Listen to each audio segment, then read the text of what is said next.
Magandang hapon, bagong Pilipinas. Una sa ating mga balita.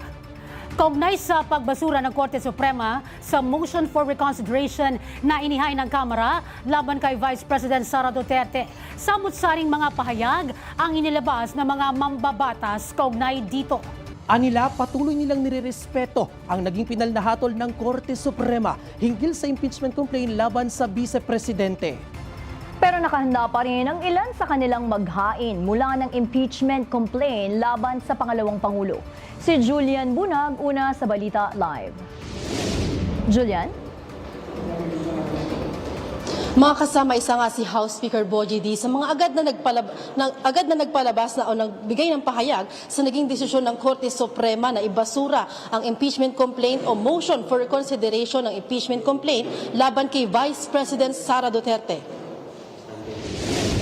Ayon sa lider ng Kamara, kinikilala at iginagalang ng mababang kapulungan ang naging penal na desisyon ng Korte Suprema na ibasura ang motion for reconsideration na inihain ng Kamara laban sa pangalawang Pangulo. Dagdag pa ni Speaker D, ang proseso ng impeachment ay itinakda ng konstitusyon sa bansa, kaya naman kinakailangan ng pag-iingat at sapat na kahandaan para rito. Anya, kailangan din ng mas tiyak na pamantayan dahil may kaakibat itong mandato. Bilang bahagi naman ng prosecution panel na dapat ay hahawak sa impeachment case ng bise, iginiit ni Manila 3rd District Representative Joel Chua na bagamat hindi siya pabor sa naging desisyon ng SC, nirerespeto niya ang naging desisyon na ito.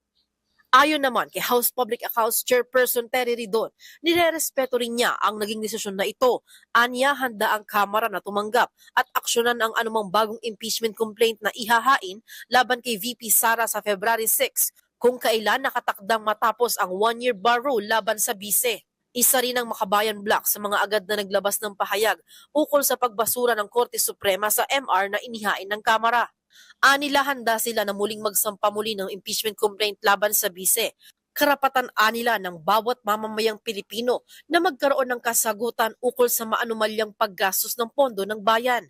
Gayon din ang pagrespeto nito sa konstitusyon at pagsisilbi sa bansa ng walang halong political agendas. Sinisiguro naman ang Makabayan Bloc na ipagpapatuloy nila ang laban hanggang sa masampahan ng kaso ang Vice Presidente.